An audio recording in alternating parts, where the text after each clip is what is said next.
আজি আন্তৰ্জাতিক নাৰী দিৱস। উত্তৰ গুৱাহাটীতো অদিতিৰ উদ্যোগত বিহলঙনি ৰংগমঞ্চত এই দিৱস উদযাপন কৰা হয়। সভাত বিউটি বৰাই আদৰণি ভাষণ দিয়ে। দীপাঞ্জলি পাঠকৰ লগতে মঞ্জুশ্ৰী বাইদেউ আৰু সাংবাদিক প্ৰিয়ংকা দাসৰ লগতে বহু মহিলা উপস্থিত থাকে। সভাত মহিলাসকল কোনো গুণেই যে পিছ পৰি থকা নাই, পুৰুষ প্ৰধান দেশত তাকে ব্যক্ত কৰে। অদিতিৰ উদ্যোগত আমি আজি নাৰী দিৱসটো উদযাপন কৰিবৰ কাৰণে আমি এটি অনুষ্ঠান অনুষ্ঠিত কৰিছোঁ। গতিকে এই অনুষ্ঠানৰ মুখ্য উদ্দেশ্য হৈছে আমি নাৰীসকলক সবলীকৰণ কৰা, মানসিকভাৱে, শাৰীৰিকভাৱে আৰু অৰ্থনৈতিকভাৱে সকলো ফালৰ পৰা আমাৰ অদিতিৰ উদ্যোগত আমি নাৰীসকলক সবলীকৰণ কৰিবলৈ চেষ্টা কৰি আছোঁ।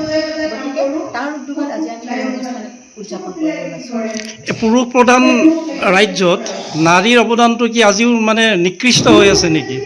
তেনেকুৱা কথা নহয়। গতিকে নাৰী সকলোৱে একেলাহে আচলতে সকলো কাম কৰিব পাৰে। গতিকে এনেকুৱা নহয় যে পুৰুষসকলক আমি আঁতৰাই পেলাই নাৰীয়ে কাম কৰিব পাৰে। গতিকে নাৰীক পিছুৱাইও ৰখাৰ কথা নাথাকে, কাৰণ নাৰী আৰু পুৰুষ সকলোৱে একেলগে কাম কৰিব পাৰে।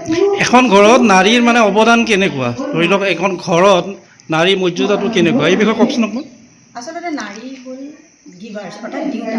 আমি নাৰী প্ৰত্যেকগৰাকী নাৰীয়ে আমি জীৱনত সদায় দি আহিছোঁ। আমি সন্তান জন্ম দিছোঁ, আমি মৰম দিছোঁ, আমি ভালপোৱা দিছোঁ, আমি এখন ঘৰ পৰিচালনা কৰিছোঁ। এগৰাকী নাৰী যেতিয়া শিক্ষিত হয়, শিক্ষিত হোৱাৰ পিছত তেওঁ যদি চৰকাৰী চাকৰিও নাপায়, শিক্ষাৰ কাৰণে তেওঁ সেই সন্তানক তেওঁ শিক্ষা প্ৰদান কৰিছোঁ। গতিকে আমি নাৰীসকল সদায় দি আহিছোঁ।